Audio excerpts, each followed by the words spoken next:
still got the protective grills on the headlamps. It's got a distinctive third spotlight on the driver's side to light up the inside of the track. And when it came round the bends at night, the spectators knew, here comes Bugatti. If you look in the cockpit, it's scarcely been touched since it came off the track. Now, 3 cars took part in 1937, 2 have disappeared, only this one remains, so it's a very rare Bugatti indeed. Now, in the same year that the tank won Le Mans, Talbot, one of Bugatti's great rivals on the track, produced the famous Teardrop Talbot Lago, one of the landmark cars of all time. Teardrop because of its voluptuous, I really can't think of another word for it, aerodynamic styling, the curve of these wings, the line of the roof, the shape of the windows, the long slope of the tail, designed by Fighieri and Falaschi, the famous Parisian designers. These flush-fitting door handles are one of their landmarks. Inside, the same clean, uncluttered lines, a real driver's car, provided you're short enough. Notice the Wilson electric pre-selector on the steering column. You just pre-select the gear you want as you come up to the bend, dab the clutch, and the change takes place automatically. Again, not just a show car, because a sister vehicle came third at Le Mans in 1938.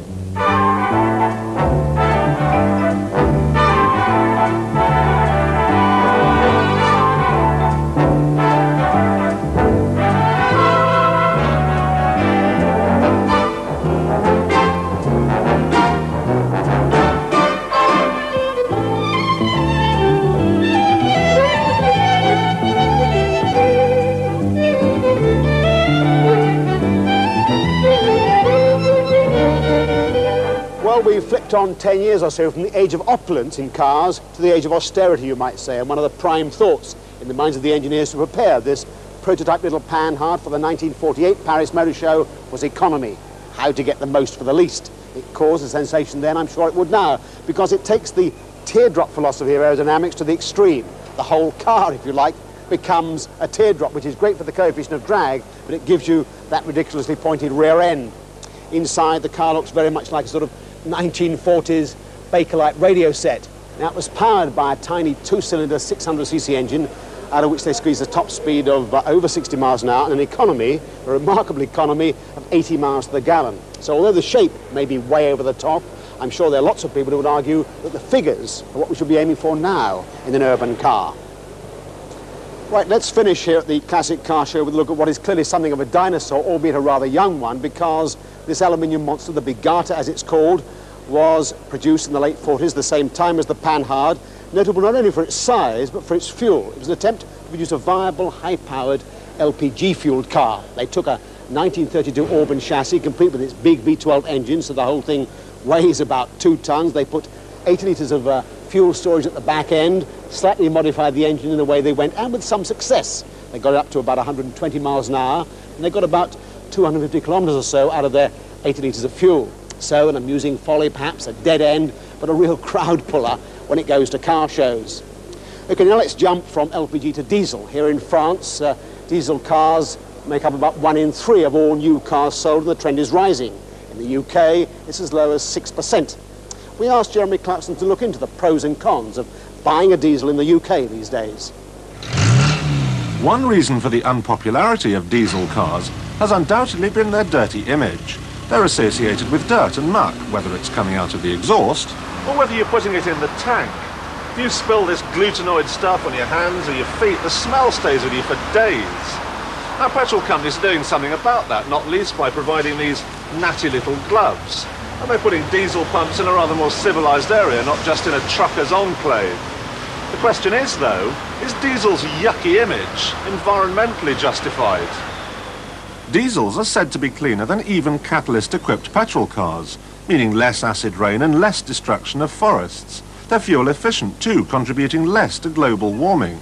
But what about those smoky exhausts? Now, all that smoke is actually soot. A diesel engine produces even more than an ordinary petrol engine. That's one without a catalytic converter. Now, that not only makes your washing difficult to keep clean, and it makes buildings absolutely filthy, but there's a nasty little rumour around that it causes cancer. Despite many studies, that link isn't yet proven, but the legislators and some of the manufacturers are playing safe. Volkswagen are leading the purge. Their new Golf Umwelt diesel is fitted with a turbocharger that reduces the amount of soot rather than aids performance. And a simple catalyst not only removes those diesel smells, but also halves hydrocarbon emissions. So why doesn't everyone buy such an environmentally sound car? Why don't you? Well, the trouble is that diesels, the Umwelt is no exception, well, they're a bit slow. The Umwelt may be the cleanest liquid-fueled car in current production, but it takes 16 seconds to get from 0 to 60. One way round the problem is to fit a large capacity engine. This is the route Peugeot's followed with the 205, which gets an 1800cc diesel engine, giving petrol-style performance and much improved refinement. Another solution is to bolt on a turbocharger. With such a device fitted, the Vauxhall Nova 1.5 TD outperforms most of its petrol-driven stablemates.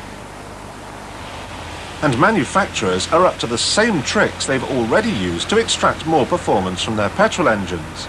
The Citroën XM turbo diesel has multi-valves, 3 per cylinder to be precise. Citroën also makes the best-selling diesel on the British market, the BX. Its 1600cc petrol equivalent is just pipped at the performance post by the 1800cc turbo diesel, which is not only a little bit faster than the 1.6 petrol, but it makes all the right green noises too. However, these are the only noises it makes that are right. Even this, perhaps the most refined and maybe even the best diesel engine in current production, is still desperately clattery when it's cold. But never mind that, never mind all the reasons for and against diesel. The main reason why this and other cars of its type are being bought in increasing numbers by the fleet market is fuel economy. The turbo diesel BX is said to do 9 mpg more than its petrol equivalent. With the Montego, the gap is apparently even more marked, some 18 mpg. Diesel cars should also be more reliable. According to the German equivalent of the AA, diesels are only half as likely to have a breakdown. The main reason is that a diesel engine doesn't have any spark plugs, so there's rather less electronic gubbins to go wrong. So if it's more reliable, more environmentally friendly and a deal more economical, surely that's enough to offset a few power and refinement deficiencies. Sadly not. You see, the problem is cost. This Nova 1.5 turbo diesel is £975 more than its petrol-driven equivalent. The Golf Umwelt, more reasonable I'll grant you, but it's still £390 more. And the fuel isn't all that cheap either. In countries like France and Italy, governments impose a lower tax rate on diesel fuel, and that has led to much greater popularity for diesel cars. Oil companies say production costs of diesel and petrol are roughly equivalent. The price differences are down to the level of tax and seasonal changes in demand for heating oil. Because the pump prices of diesel and petrol are about the same in Britain, you have to do round about 70,000 miles before savings on fuel economy offset the extra cost of your car. Now, the only way you're going to get that break-even point down to a realm where taxi drivers aren't the only ones to benefit is if you reduce the tax on diesel fuel. Now, will the government do that? Well, they might if the environmental aspect was suddenly to become overwhelmingly important, but they'd have to if the European community told them to. So, the future of diesel cars in Britain is really in the Chancellor's hands. If he reduces tax on March the 19th, sales will almost certainly boom. If he doesn't, no matter how good the cars get, diesel is likely to remain a niche market. Now, talking of niches for diesel cars, this unlikely-looking vehicle occupies a very famous one. It started out in life as an ordinary, rather plain-looking Peugeot 404 Cabriolet. As you can see, they filled in the Cabriolet bit with this kamikaze-like pilot's cockpit, and there's nothing inside except a bucket seat. Now, Peugeot, one of the first major manufacturers in Europe to introduce a light diesel engine for cars in the late 50s. It didn't do very well for all kinds of reasons. So in 1965, they put a diesel engine in here, put it on a racetrack and drove it flat out for over 4 days. Covered over 16,500 kilometers at around 100 miles an hour and broke 40 diesel records in the process. And really, diesel sales in France have never looked back since. Now, from diesel cars to a decidedly unusual form of motorsport that takes place in several parts of Europe, including the French Alps, for example, when the weather plummets to well below zero. Tony Mason went there with his thermometer to take the temperature. Chamonix is a small town 3,000 feet up in the French Alps, overlooked by Mont Blanc. It's better known as a ski centre, of course, but for one weekend of the year it becomes the international capital of ice racing. Now, for the past few years of warm winters, both the skiing and the ice racing have suffered from lack of snow. But this year, things were very different. Ice, ice,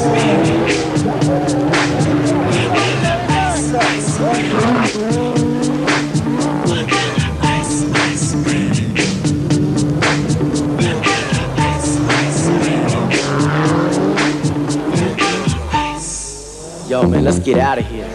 Word to your mother.